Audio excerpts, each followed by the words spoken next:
Hi everyone and welcome to STEM Futures. So I'm going to go through a few things that really set us apart from the crowd. And the main thing is our live lessons. Now these are fully interactive and I'm going to go through some details on that in a moment. But first a little bit of background.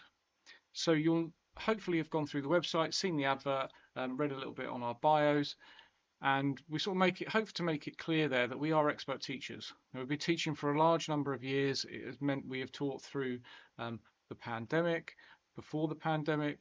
We learned a lot about online learning during that period. We have been and are examiners. I myself still lecture for the Open University, which is also predominantly online. So we have quite a lot of experience. We have also all privately tutored, both small groups, in person, online. So we really have covered that wide range of education and teaching. Now, we've chosen to set this company up in this way because of that experience. So we chose Adobe Connect as our way of presenting our lessons. This system is set up to be more of an educational tool rather than video conferencing like the common platforms. That allows us now to set up something that really is interactive. And we all know that students who don't interact in a lesson are not going to learn as much. They're not going to be engaged. They're going to essentially be staring at a screen and probably zoning out for a lot of it. So our aim is to get that interactivity going. Now I've got a lesson already shared. Normally at this point the students would come in and there'd be a starter up some questions that may be linked to a previous lesson or something like that, just while people are entering the room. Then I would switch to the main lesson and we would start the main part of the lesson. Now I do that in the typical way. I've got a question up. I'm going to start writing, explaining what I'm doing as I go. Right now I'm going to subtract 23 from each side because I need my quadratic to be equal to 0, and so on and so forth. So explaining while I'm writing, that is usually clearer for students. I then have perhaps a typed version that I can then talk over as well.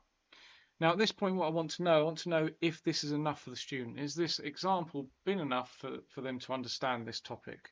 Now if I'm only doing one example, it probably means that we've been through this in a previous lesson. But I need to check that. So what I do is I put up another question and I say to them, okay students, you can get started on this, and in a moment I'm going to put some options up for your answers. So I give them a little bit of time so that they've got started, and then I put up the multiple choice questions. Now the students at this point and just before this point have some options. Okay, so before the multiple choice comes up, they can ask questions. Now they can ask questions in the chat. So remember the left hand side of the screen is the student view. So they could ask for help. And at that point I can see, and everyone can see, who has asked for help. So I've also got another student online, which is Gareth. So if he asks for help,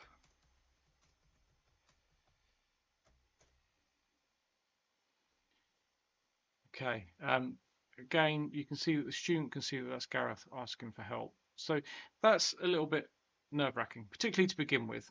You know, as we get through a year, students get used to each other, and they do post more in the chat than they do prior to that. But we also have this option down the left here. It says type in your anonymous answers or questions. Okay, so they can put in questions or answers there. It should say anonymous questions or answers. The point is that it's anonymous. So if the student asks a question, so if I get Gareth to do it,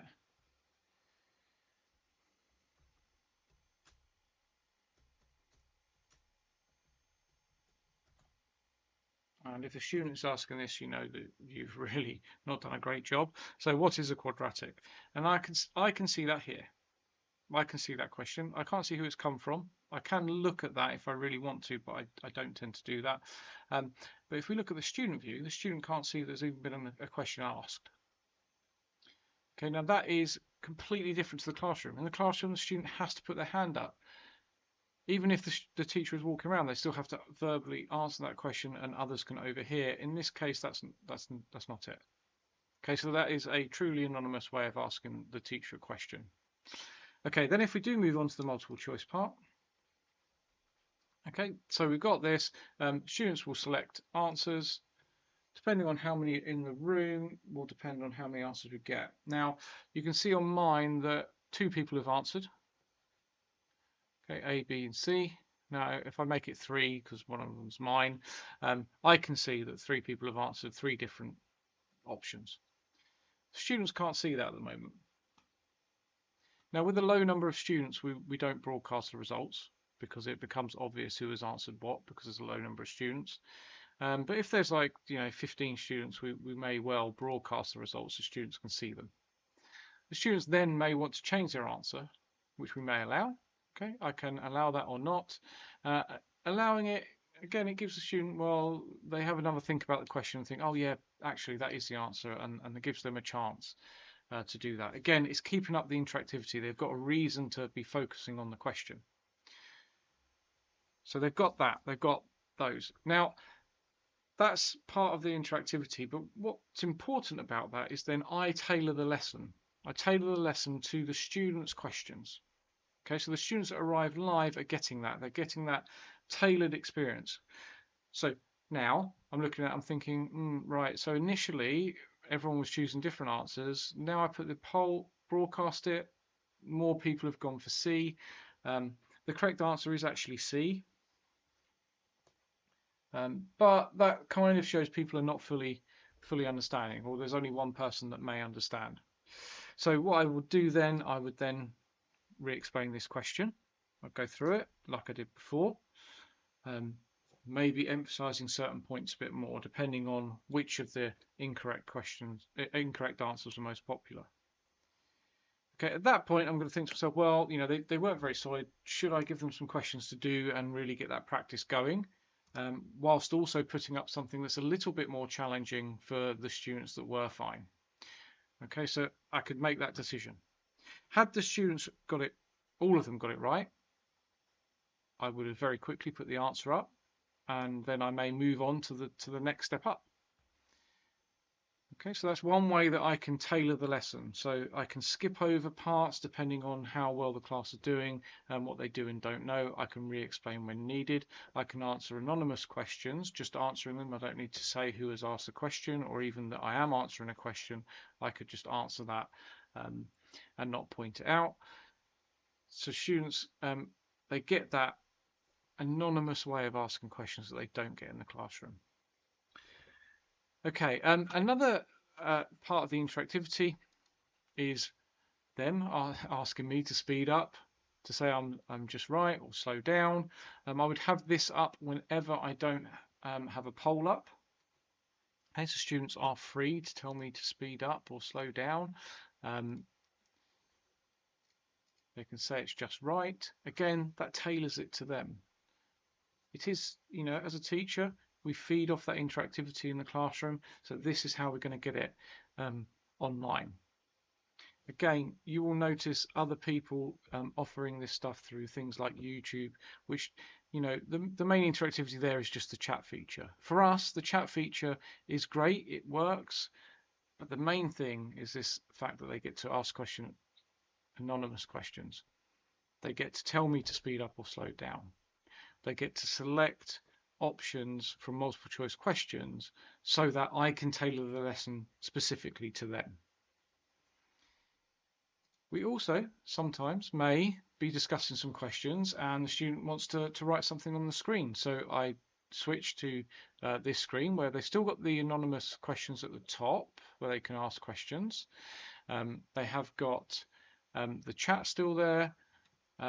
They've got the lesson in the top left this time, and then they've got the whiteboard where they can write on the whiteboard.